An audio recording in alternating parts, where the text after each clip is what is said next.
Good morning, students.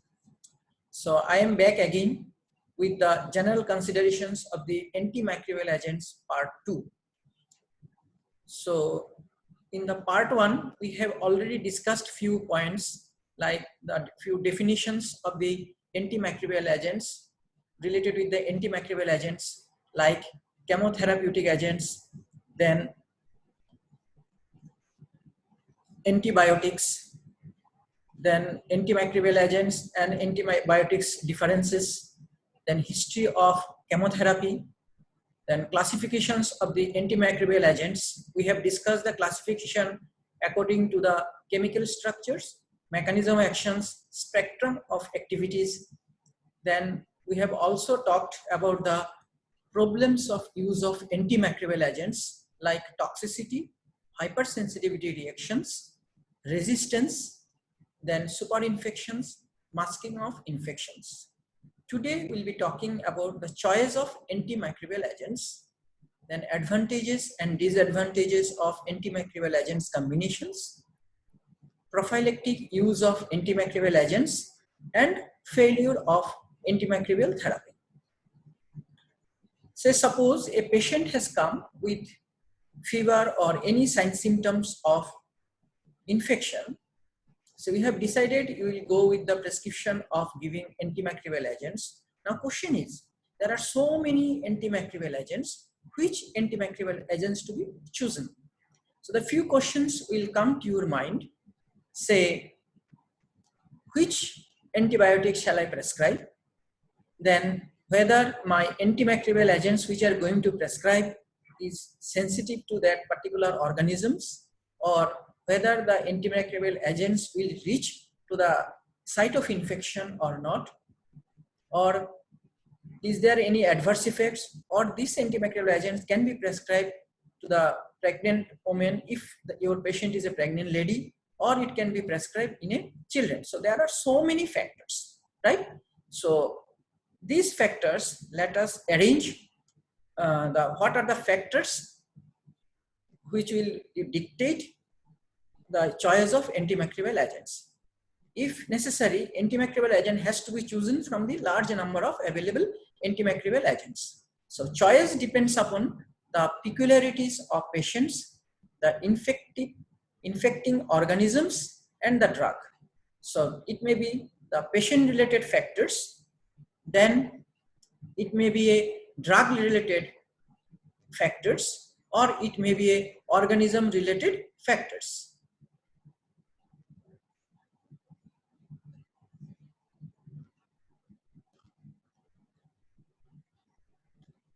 So I repeat, so the factors may be patient related factors or organism related considerations and the drug related factors. Now coming to the patient related factors, say age. Now your patient may be a young age or old age, or maybe, so there are few considerations are there. Say suppose you cannot prescribe a drug like chloramphenicol in a small baby because there is chance of gray baby syndrome. Then sulfonamides you cannot prescribe in the neonates, because if you prescribe sulfonamides in the neonates, it may displace the bilirubin, and the free bilirubin can cross the blood-brain barrier and it may develop kernicterus. And tetracycline you cannot prescribe to the children below the age of 6 years, because if it deposited in the bone and give rise to various adverse effects like weakening the bone, etc. So age related factors is very important. The next patient factor is whether the patient is suffering from any renal disease or hepatic conditions. There are few drugs which cannot be prescribed if the patient is in renal failure or in the hepatic failure. Say drugs like tetracycline and nitrofurantoin is not to be prescribed in renal failure patients, and the drug like erythromycin or doxycycline or pyrazinamide should not be prescribed in patient who is in hepatic failure. There are next coming to the local factors, like if there is a already pus is there, in that case, sulfonamides, aminoglycosides may not be effective. Coming to the drug allergy, so if there is a history of allergy like against the antimicrobial agents like penicillins, then fluoroquinolones, sulfonamides, tetracycline, we should not prescribe this drug against. So naturally, if there is any drug history or that against the drug there is allergy, so accordingly you have to choose your or modify your choice accordingly. Coming to the impaired host defense.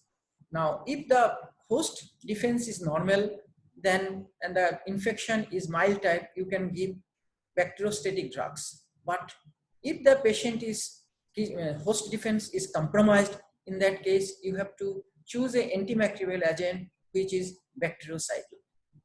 Pregnancy and lactation is the another patient factor which will dictate your choice of antimicrobial agents. Say penicillins, cephalosporins, macrolides are safe during pregnancy. Now coming to the another patient-related factors like genetic factors, say if the patient is deficient of glucose 6-phosphate dehydrogenase enzyme, then if you prescribe primaquine, sulfonamides or nitrofurantoin, there is chance of hemolysis in the patients. So you should be careful, and if you find any history of such hemolysis after giving that type of drug, say suppose you have given sulfonamides and there is a hemolysis, you can suspect that probably the patient is suffering from glucose 6-phosphate dehydrogenase deficiency. So if you get that history, naturally in the second time, if patients suffer from urinary tract infection, we should be careful or better not to prescribe nitrofurantoin. So here is an example of drugs, say antimicrobial agents needing dose reduction. Say if the patient is suffering from a mild renal failure, so in that case, you have to reduce the doses of aminoglycosides, cephalosporin. So on, the drug should be avoided in renal failure patients like nalidixic acid, nitrofurantoin, and tetracycline. But in case of tetracycline, except doxycycline, other tetracyclines are contraindicated. So sometimes question may be asked, which tetracycline is safe during the to a patient who is suffering from renal failure? So your answer will be doxycycline. Why am I telling? Because sometimes in the MCQ will be asked the name the tetracycline which is safe during renal failure patients. So on, if the patient is suffering from hepatic disease, so drugs like erythromycin stolate, pyrazinamide, tetracycline to be avoided, especially the doxycycline because it is excreted through liver. Coming to the next factors which will dictate your choice of antimicrobial agents is your organism related factors. So each antimicrobial has a specific effect on a limited number of microorganisms. Say some penicillins are mainly effective against gram-positive organisms. So if the patient is suffering from urinary tract infection, especially it is usually by the gram-negative organisms, so your penicillin will not be effective. So that is very important. So naturally, clinical diagnosis is very important, whether the patient is suffering from urinary tract infection, whether the patient is suffering from malaria, so on. So if it is a malaria, so naturally we will choose anti-malarial drugs. If it is a urinary tract infection, so we'll choose a antimicrobial agents which will be effective the common microorganisms which causes urinary tract infections. So good clinical guess is very important to choose a antimicrobial agents. So your clinical features as well as the local experience about the type of organism and its sensitivity is very important. Say acute tonsillitis or upper respiratory infections. So this locality, which organism is most common, whether it is a streptococcal, and in the against this streptococcal in local area, which drugs are effective? It is amoxicillin or it is a oral penicillins, which one is effective, or it is a erythromycin. So accordingly, if you get some idea about the local sensitivity, then accordingly you can prescribe. So that is very important. then choice to be based on the bacteriological examination. Say bacteriological, suppose you have chosen, you have to prescribe a antimicrobial agents where bacteriological service is not available. In that case, you naturally, you have empirically, you have to choose a broad spectrum antibiotics. But if bacteriological service is available, but treatment cannot be delayed, say suppose patient has come with suffering from meningitis. So in that case, you have empirically, you have to choose broad spectrum antibiotic, which usually covers the microorganisms which may cause, say, meningitis. But another situation where bacteriological service is available and you can wait for giving the antibiotics, like patient suffering from urinary tract infection. In that case, we will first go with the bacteriological examination, say culture sensitivity, and based on the culture sensitivity test or report, you will prescribe the antimicrobial agents. So the choice based on the bacterial availability of the bacteriological examination too. Now coming to the breakpoint. So concentration of antimicrobial agents that demarcates between the sensitive and the resistant bacteria. Now breakpoint concentration are based on clinically attainable serum concentration. Now suppose at this concentration of the antimicrobial agents in your body, it can kill the microorganisms or it can inhibit the growth. But that concentration must be attainable clinically in the body. So even say suppose when the concentration is 5 microgram per ml, it can kill the microorganisms. But in your body, 5 microgram is not attainable, or at this dose, probably it is toxic to the patients. In that case, it is of no use telling this is the breakpoint concentration. So breakpoint concentration demarcates between the sensitive and the resistant. So if 2 microgram per kg is attainable and it can kill the microorganisms in the body or can inhibit the growth, then you can say so the breakpoint concentration of this particular antimicrobial agents against these organisms. Okay. Another concept is the minimum inhibitory concentration and minimum bactericidal concentration. What is minimum inhibitory concentration? The lowest concentration of antimicrobial agents that prevents visible growth of bacteria after 24 hours of incubation. It is called minimum inhibitory concentration. So let us see.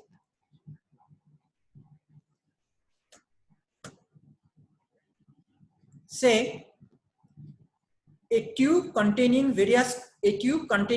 varying concentration of antibiotics. So antibiotic solutions are given in various test tubes with increasing concentration, and you have inoculated the microorganisms. Okay. Now you'll find after 24 hours in some test tube there is no growth. At the lowest concentration of the antimicrobial agents there is a growth, but from here there is no growth because the concentration of the antimicrobial agent more here, then more and more. So this is the minimum inhibitory concentration, that is the lowest concentration of the antimicrobial agents or antibiotic that inhibits the bacterial growth. I repeat, it inhibits the bacterial growth, not that it has killed the organisms, it inhibits the growth. So that's why you can't see growth from this concentration, that is the number 3 test tube. So we can this concentration we can say minimum inhibitory concentration. Now coming to the what is minimum bactericidal concentration. Say from the minimum inhibitory concentration, the test you have done, from there you have taken the microorganisms, the solution, and you have allowed to grow another, say, antibiotic free medium. Okay, antibiotic free medium. So you have subculture. So from here you have taken the solution and you have subcultured to the antibiotic free medium. So if the organism is not killed, so in the antibiotic free medium it will again grow. So subculture in the antibiotic free medium and measure the growth after 24 hours. So you can see now, so from the minimum inhibitory concentration, if we come to the minimum bacteriological or bactericidal concentration, as I already told, when we subculture the antibiotic free medium from this test tube, if we take the solution and allow the in this solution to grow in a antibiotic free medium, so we'll find the antibiotic free medium, if it is allowed subculture for 24 hours, there is growth of the organisms.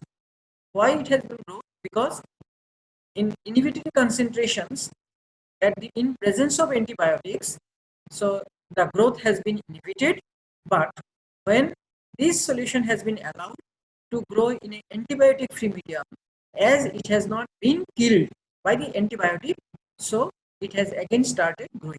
So you can see here from the test tube number 3, where the concentration is 4 times, there was no growth, but here there is growth, and growth has been still there till the concentration is 32 times. That means when the concentration has come from 0.5 to 0.5 to 16, that is 32 times the concentration of antibiotic, where saying that there without any antibiotic, the subculture there is a growth. Why there is growth? Because it has not been killed by this at this concentration of antimicrobial agents. Now, but here there is no growth. Why there is no growth? Because at this concentration of the antimicrobial agents, the organisms has already been killed. So that's why there is no growth. So what we can infer, that the minimum bactericidal concentration is 32, whereas minimum inhibitory concentration is 2. So minimum bactericidal concentration is the lowest concentration of antibiotic that kills the 99.9% of the bacteria. They are equals to 32 in this example. So I repeat, the minimum inhibitory concentration is 2, whereas minimum bactericidal concentration is 32, right? So minimum inhibitory concentration and minimum bactericidal concentration are two different concepts. But you will find in some antimicrobial agents, the minimum inhibitory concentration and minimum bactericidal concentration is wide gap. So those type of antimicrobial agents are usually bacteriostatic. So why? Because in the host, you can clinically you can achieve the minimum inhibitory concentration, but probably you cannot achieve the minimum bactericidal concentration. So they are bacteriostatic. Whereas in case of some microorganisms, what happens? The minimum inhibitory concentration and minimum bactericidal concentration may be very close. So those antimicrobial agents are usually bactericidal, because you can clinically achieve the minimum bactericidal concentration in the host cells or host body, so that it can kill at this concentration, it can kill the microorganisms. So I repeat, when the minimum inhibitory concentration and minimum bactericidal concentration are wide apart, those antimicrobial agents are usually bacteriostatic. But when the minimum inhibitory concentration and minimum bactericidal concentration are very close, they are usually bactericidal. Coming to the next concept, that is post-antibiotic effect. What is it? So suppose you have given one antimicrobial agents, and after giving for some time or after brief exposure, you have taken out or you have withdrawn the antibiotic. But still, there is a persistent suppression of bacterial growth after this brief exposure of an antimicrobial agents. So that means that even though there is no antibiotic in the body, but still there is a inhibitory bacterial growth inhibition or suppression of the bacterial growth is present. So that is called the post-antibiotic effect. The post-antibiotic effect reflects the time required for the bacteria to return to the normal growth. And say after withdrawal of the antibiotic, in of some antibiotic, the time required to growth resumption may be short, or growth resumption may be long, prolonged. So the lag period in growth resumption is known as a post-antibiotic effect. So based on these, so antimicrobial agents can be again divided. So some are having prolonged post-antibiotic effect, some are having short post-antibiotic effect. So why we should know? Because if the post-antibiotic effect is prolonged, even though after withdrawal of the drug, the effect still remains. Effect of antimicrobial agents, or in other words, suppression of the bacterial growth still remains. But when the post-antibiotic effect is very short, as soon as you withdraw the drug, there is no suppression of the bacterial growth. So you have to maintain the a minimum inhibitory concentration of the drug to, or minimum bactericidal concentration to kill the microorganisms. Now coming to the choice, third factors, the choice of antimicrobial agents, that is your drug factors. So we have already discussed the patient factors and organism related factors. Let us see what are the drug factors. The drug factors are the spectrum of activity. So there may be broad spectrum antimicrobial agents, there may be narrow spectrum antimicrobial agents. But when you can pinpoint, the narrow spectrum is always better, because narrow spectrum more selectively acts against the microorganisms. Then type of activity, whether it is a bacteriostatic activity or bactericidal activity. So if the host defense is compromised, in that case bactericidal drugs are better, whereas in case of the host defense mechanism is normal and the infection is mild, bacteriostatic drug also is better. Next factor is sensitivity of the organisms. What is the idea of giving antimicrobial agents? To kill or to inhibit the growth of the microorganisms. So naturally, your chosen drug must be sensitive, or your chosen drug should inhibit or kill the microorganisms. That is very important. Then coming to the relative toxicity. So some are hepatotoxic, some are nephrotoxic. So that has to be also taken care of. The pharmacokinetic profile, also next point is pharmacokinetic profile of the antimicrobial agents. So drug has to reach at the site of action, or sorry, site of infection. That is the site of action, of course. So unless the drug or antimicrobial agent reaches to the site of infection, it is of no use.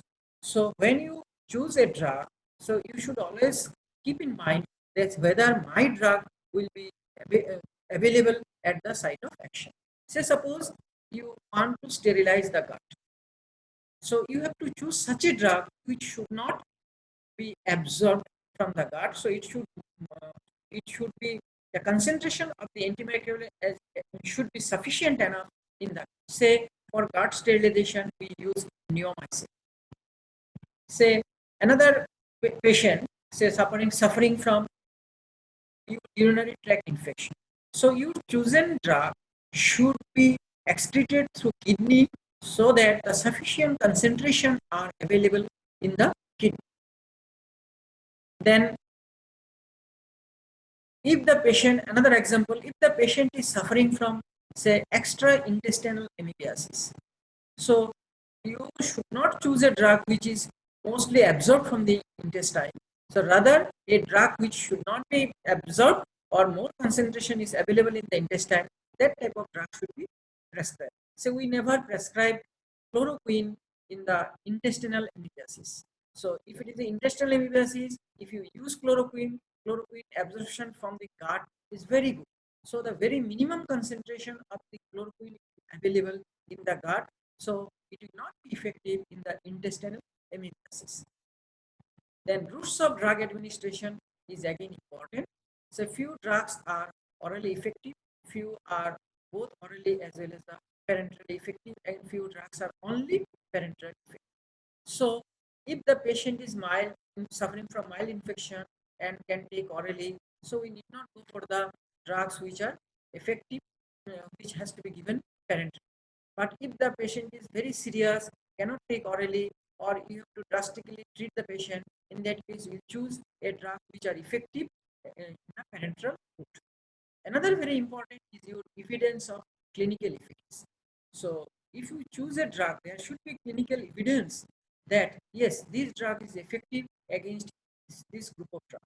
Say suppose if there is clinical evidence that your drug like hydroxychloroquine is effective against treatment of coronavirus, then infection, then okay, we can use this drug. If there is no clinical evidence, then we cannot use this drug. So choice of antimicrobial agents also depends upon the drug factors. And another very important is the cost. For treatment of say upper respiratory infection or mild infection, there may be many drugs which are effective, but cost is a factor, because if the cheaper drug, alternative drug is available, why to prescribe a costly drugs? So the cost benefit ratio also you have to taken care of, and accordingly you have to choose a drug or antimicrobial agents. So there is another concept. So antimicrobial agents can be classified on the basis of concentration dependent killing and the time dependent. What do you understand by this concentration dependent killing and the time dependent? The concentration dependent killing means the much more effective if the higher blood concentration are reached periodically. Suppose a minimum inhibitory concentration is 2 microgram per liter, so to say. Now, if you give 4 microgram means double, or 8 microgram means 4 times, the killing effect will be much better. So how many times it is the concentration you are giving above the minimum inhibitory concentration. So minimum inhibitory concentration is most important. Whereas in time dependent killing, more effective if the blood level are maintained above the minimum inhibitory concentration as long as a duration as possible. Say a antimicrobial agent which shows time dependent killing means the killing effect will be there till the concentration of antimicrobial agents in the serum is above that minimum inhibitory concentration. As long as the minimum inhibitory concentration, as long as the concentration of drug goes down below the minimum inhibitory concentration, your drug will not be effective. I repeat, the time dependent killing means as long as the concentration of your antimicrobial agent in the serum is above the minimum inhibitory concentration. As it is above the minimum inhibitory concentration, your drug will have the efficacy. But as soon as the concentration comes down below the minimum inhibitory concentration, there will be no effect. The antimicrobial agents which shows these characteristics, it is told as it is a time dependent. Whereas in concentration dependent killing, if the concentration is more, how much time is above the minimum inhibitory concentration, the more will be the effect.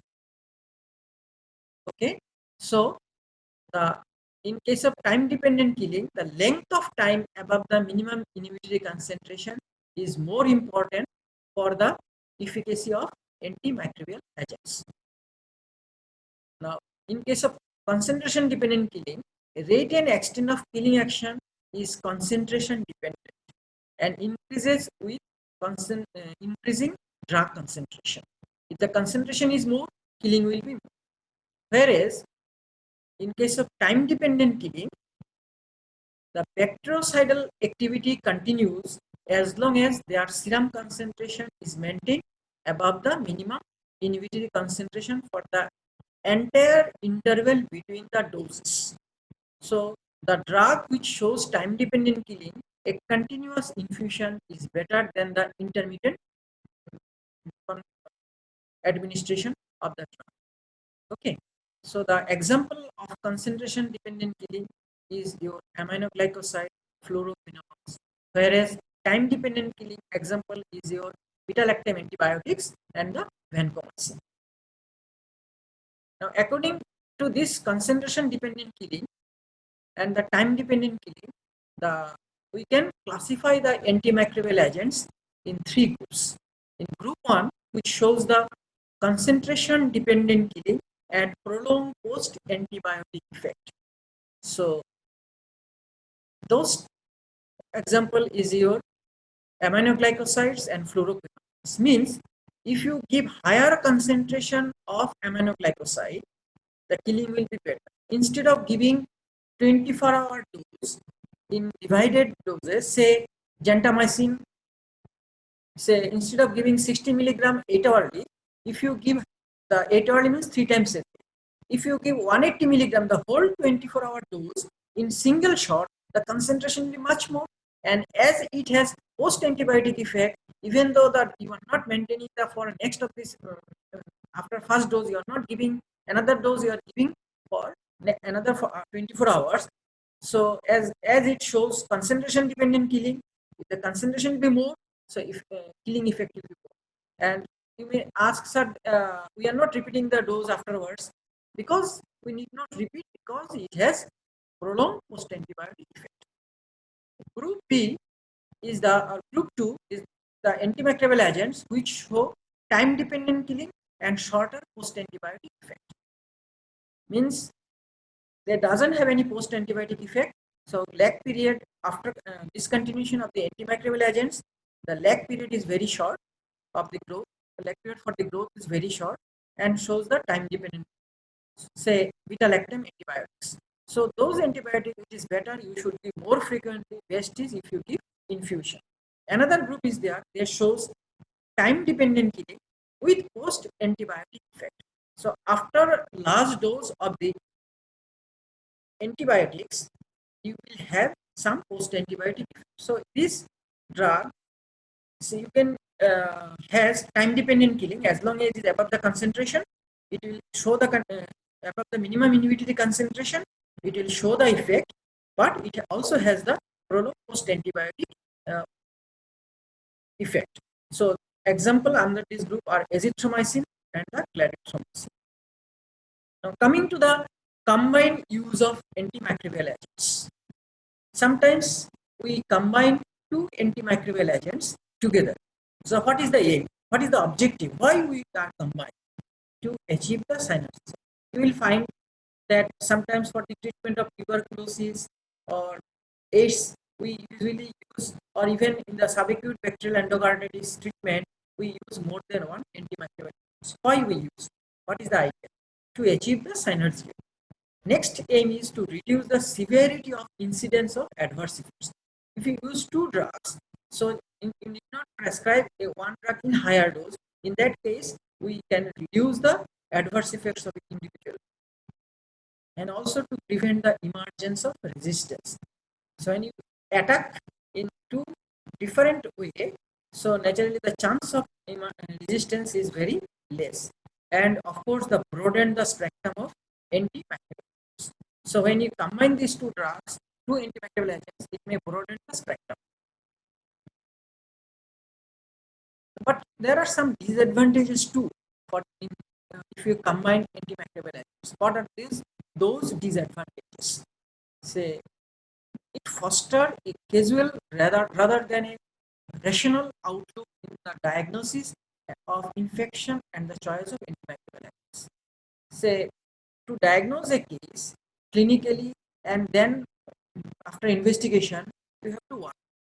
Now you are suspecting that patient might be suffering from urinary infection or maybe suffering from other enteric infections like enteric fever.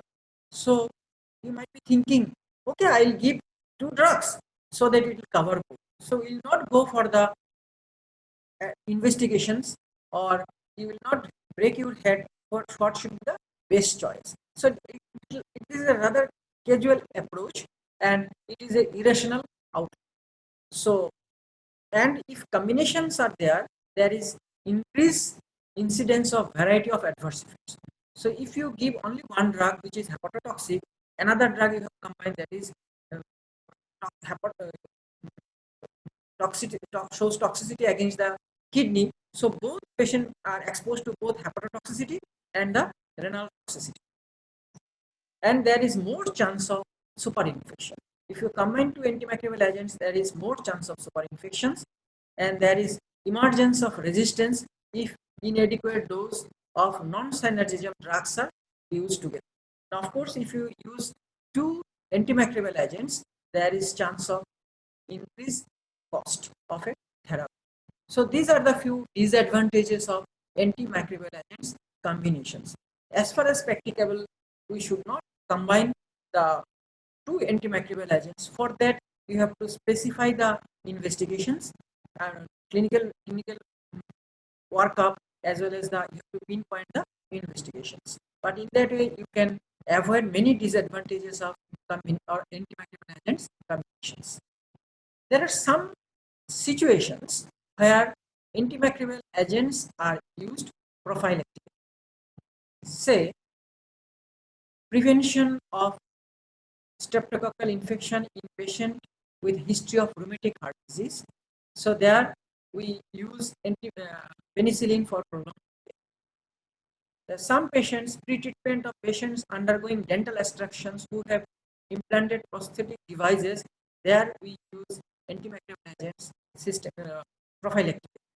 Then prevention of tuberculosis or meningitis among the individuals who are close contact with the infected patients. So they are infected patients, they are close contact. For prevention, we use antimicrobial agents prophylactic. Treatment prior to the certain surgical procedures also, antimicrobial agents are used prophylactic. Then treatment of mother with zidovudine to protect the fetus in case of an HIV infected pregnant. So these are the few examples of areas where antimicrobial agents are used prophylactically.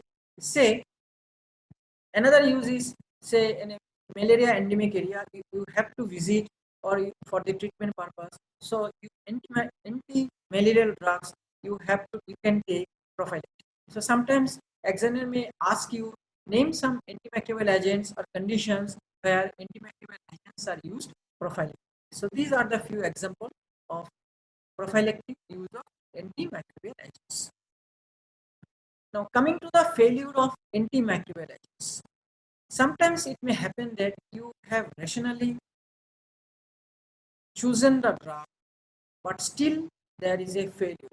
Your microorganisms would prevent the healing effect of the or suppression effect of the antimicrobial therapy. Now, what are the conditions or situations where such thing may happen? So, where you may face the failure of antimicrobial therapy. The antimicrobial agents may fail to cure infection or fever if there may be relapse too. So there are few causes, and causes are usually be identified if there is improper selection of drug, dose, or the duration of treatment. Say tuberculosis you have to use for prolonged period, but if the patient stop taking treatment, so naturally there will be failure, there will be reinfection, or there may be uh, chance of development of resistance, or the treatment has begun too late, right? So these are the another condition where your treatment may fail or your antimicrobial therapy may fail. Failure to take necessary adjuvant measures.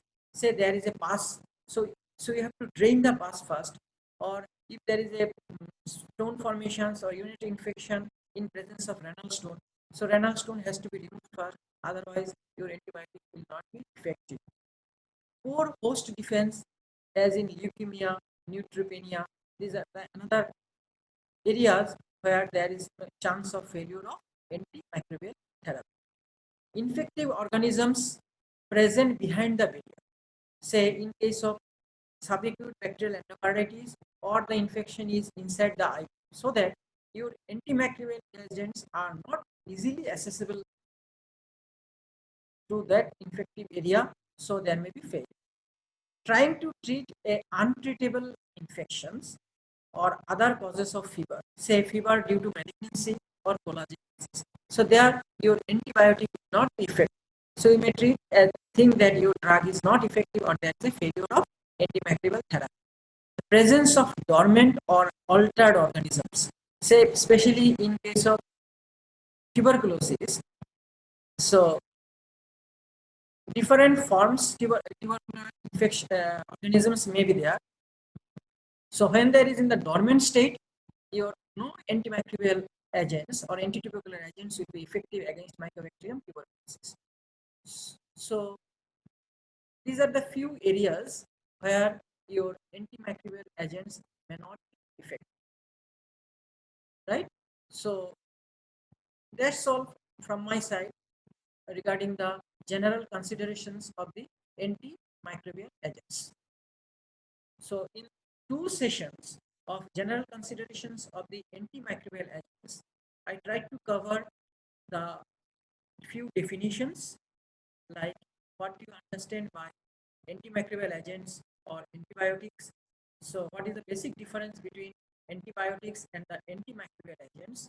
Then what are the target of the antimicrobial agents? Why antimicrobial agents act against only the microorganisms or the malignant cells but not the host cells? Then I tried to classify the antimicrobial agents. So classification you can do based on the chemical structure, spectrum of activities, then the mechanism actions, then against the organisms like antibacterial, antiviral, so on. Then we have discussed the different problems of using of antimicrobial agents like toxicity, hypersensitivity reactions, resistance. And resistance has become very, very important because the multinational companies are not at all interested to develop new antimicrobial agents because the lifetime of antimicrobial agents are very short. So they are not at all interested. So we should use the antimicrobial agents very judiciously to avoid the development of the resistance. Then we have discussed the various factors which will dictate the choice of antimicrobial agents and like your patient factors, drug related factors or organism related factors. Then we have discussed the combinations of antimicrobial agents, what are the advantages and disadvantages, then prophylactic uses of antimicrobial agents, which conditions we use, and then lastly we have discussed the different conditions or where your use of antimicrobial agents may fail or there may be failure of antimicrobial agents. So that's all about the general considerations of the antimicrobial agents. Thank you.